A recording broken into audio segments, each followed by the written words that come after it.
തമിഴ്നാട്ടിലെ ചെങ്കൽപ്പെട്ട് ജില്ലയിൽ ബംഗാൾ ഉൾക്കടലിൻ്റെ കോറമണ്ടൽ തീരത്തുള്ള മഹാബലിപുരത്ത് സ്ഥിതി ചെയ്യുന്ന ഒരു സ്മാരക സമുച്ചയമാണ് പഞ്ചരഥങ്ങൾ. ഇന്ത്യൻ റോക്ക് കട്ട് വാസ്തുവിദ്യയുടെ ഒരു ഉത്തമ ഉദാഹരണമാണ് പഞ്ചരഥങ്ങൾ. ഈ സമുച്ചയം ആദ്യം നരസിംഹവർമ്മൻ ഒന്നാമൻ രാജാവിൻ്റെ കാലത്ത് കൊത്തിയെടുത്തതാണെന്ന് കരുതപ്പെട്ടിരുന്നു.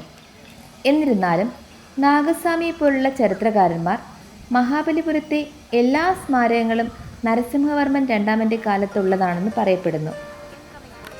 ആർക്കിയോളജിക്കൽ സർവേ ഓഫ് ഇന്ത്യയുടെ കീഴിലുള്ള ഈ സമുച്ചയം 1984 മുതൽ യുനെസ്കോയുടെ ലോക പൈതൃക സൈറ്റിൻ്റെ ഭാഗമാണ്. പഞ്ചരഥ സമുച്ചയത്തിലെ 5 സ്മാരകങ്ങളിൽ ഓരോന്നും ഒരു രഥത്തോട് സാമ്യമുള്ളതാണ്. ഓരോന്നും ചെറിയ ചരിവോടെ വടക്ക് തെക്ക് ദിശയിൽ ചരിവുള്ള നീളമുള്ള ഒരു കല്ലിലോ ഏകശിലയിലോ കൊത്തിയെടുത്തതാണ്.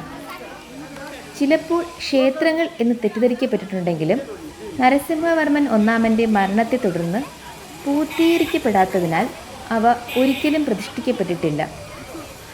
ഇതിഹാസമായ മഹാഭാരതത്തിലെ പഞ്ചപാണ്ഡവരുടെയും അവരുടെ പത്നി ദ്രൗപദിയുടെയും പേരിലാണ് ഈ നിർമ്മിതികൾക്ക് പേര് നൽകിയിരിക്കുന്നത്.